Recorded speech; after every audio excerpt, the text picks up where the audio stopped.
ओम श्री गणेशाय नमः। श्री शिव महापुराणे द्वितीयायां रुद्र संहितायां चतुर्थे कुमारखंडे अथे कौनविंशो अध्याय। हिंदी अनुवाद।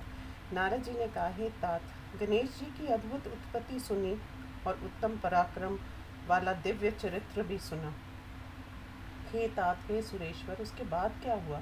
ये शिव शिवा की सुयश युक्त कथा बड़ी आनंद देने वाली है। ब्रह्मा जी ने कहा, हे मुनिवर दयालु, तुमने बहुत अच्छी बात पूछी है। हे ऋषिवर, मैं कहता हूँ, तुम कान लगाकर सुनो। हे नारद, शिव और शिवा ये दोनों अपने दोनों पुत्रों की लीला देखकर प्रसन्न हुए। माता पिता के प्यार से उन दोनों कार्तिक के गणेश का सुख बढ़ाने लगे। वे दोनों भाई आपस में खेला करते थे। हे मुनिवर, वे दोनों पुत्र अत्यंत भक्ति से माता पिता की सेवा करते थे।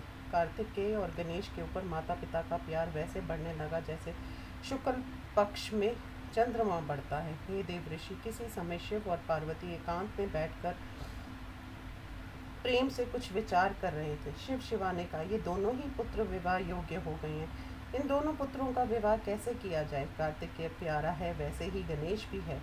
इस चिंता में पड़े हुए वे दोनों लीला का आनंद देख रहे थे। हे मुनि, अपने माता पिता के विचारों को जानकर वे दोनों पुत्र भी विवाह करने की इच्छा करने लगे। मैं भी विवाह करूंगा, मैं भी विवाह करूंगा, इस प्रकार से दोनों प्रतिदिन कहने लगे। दोनों पुत्रों के इन वचनों को सुनकर संसार के स्वामी शिव शिवा लोकाचार के अनुसार आश्चर्य में पड़ गए। क्या करें, कैसे इन दोनों का विवाह करें, ये निश्चय करके उन्होंने अद्भुत युक्ति निकाली। किसी समय बैठकर अपने पुत्रों को बुलाकर उनके माता पिता ने उनसे कहा, शिव पार्वती ने कहा, हम दोनों ने तुम दोनों के लिए एक सुखद नियम बनाया है। हे प्रिय पुत्रों, हम प्रेम से कहते हैं, तुम सुनो। तुम दोनों ही हमारे लिए समान हो, भेद कुछ भी नहीं है। तुम दोनों पुत्रों के कल्याण के लिए हमारी ये प्रतिज्ञा है, जो संपूर्ण पृथ्वी की प्रदक्षिणा करके पहले आएगा, उसी का शुभ लक्षण युक्त विवाह पहले होगा। ब्रह्मा जी ने कहा, उन दोनों की इस बात को सुनकर महाबली कार्तिक के घर से निकलकर पृथ्वी पर परिक्रमा के लिए शीघ्र चले। बुद्धिमान गणेश जी वहीं बैठकर बुद्धि से बार बार मन में विचार कर क्या करना चाहिए, कहाँ जाना चाहिए। मैं तो लांघ भी नहीं सकता, एक कोस जाने के बाद उसके आगे मुझसे चला भी नहीं जाएगा। फिर इतनी बड़ी पृथ्वी की परिक्रमा करके मैं सुख पा चुका। ऐसा विचार कर गणेश ने जो किया उसे सुनो। विधि पूर्वक स्नान करके स्वयं घर में जाकर उसने माता पिता से कहा। गणेश जी ने कहा, मैं पूजा करने के लिए आप दोनों को यहाँ आसन पर बैठाना चाहता हूँ। आप मेरी इच्छा को पूर्ण कीजिए। ब्रह्मा जी ने कहा। उसकी बात को सुनकर उसकी पूजा स्वीकार करने के लिए वे दोनों आसन पर बैठे। उसने माता पिता की पूजा के साथ पूजा की तथा 7 बार परिक्रमा की और प्रणाम भी 7 बार किया। बुद्धि सागर गणेश जी ने हाथ जोड़कर स्तुति करके कहा, माता पिता प्रेम विभोर हो गए थे। गणेश जी ने कहा, हे माता जी, हे पिताजी, मेरी बात सुनिए, अब मेरा सुंदर विवाह शीघ्र कीजिए।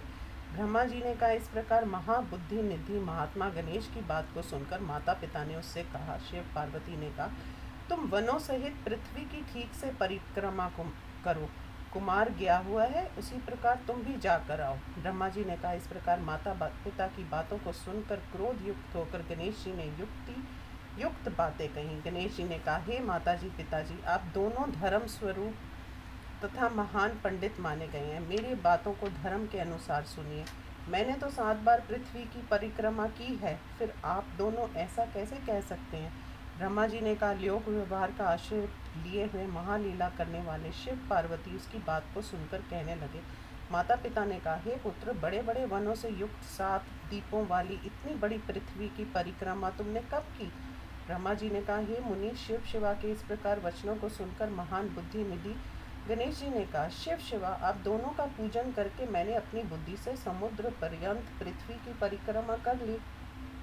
ये वचन वेदों तथा धर्म शास्त्रों में है, क्या वे सत्य नहीं है या असत्य है?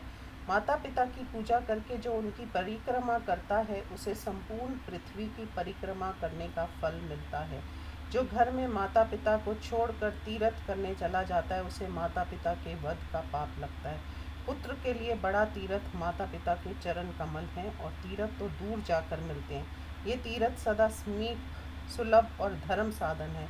पुत्र और स्त्री के लिए ये घर में उत्तम तीर्थ है, ऐसा वेद शास्त्र निरंतर कहते हैं।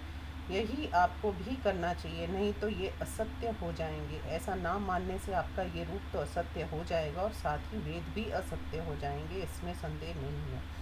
अब मेरा शुभ विवाह शीघ्र होना चाहिए, अथवा वेदों शास्त्रों को झूठा कहिए। हे धर्मात्मा, माता पिता जी दोनों में जिसे आप श्रेष्ठ मानते हैं उसे भली भांति विचार कर यथोचित कीजिए।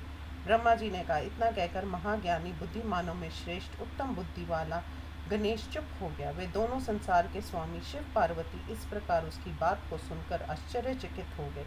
उसके बाद शिव पार्वती ठीक ठीक कहने वाले बुद्धिमान अपने पुत्र की प्रशंसा करके उससे कहने लगे। शिव पार्वती ने कहा, हे पुत्र, तुझ महापुरुष में विमल बुद्धि उत्पन्न हुई है। तुमने जो कुछ कहा है वह सब सत्य है। दुख पड़ने पर जिसकी बुद्धि विशेष रूप में स्थिर रहती है उसके दुख उस प्रकार नष्ट हो जाते हैं जैसे सूर्य उदय होने पर अंधकार। जिसके पास बुद्धि होती है वही बलवान होता है, निर्बुद्धि को बल कहाँ से मिलेगा।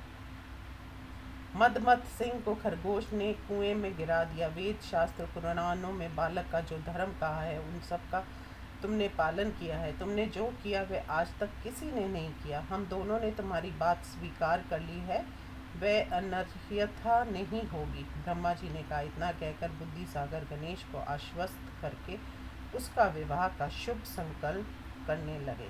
इस प्रकार श्री शिव महापुराण में गणेश विवाहोपक्रम नामक 19वां अध्याय समाप्त। ओम नमः शिवाय।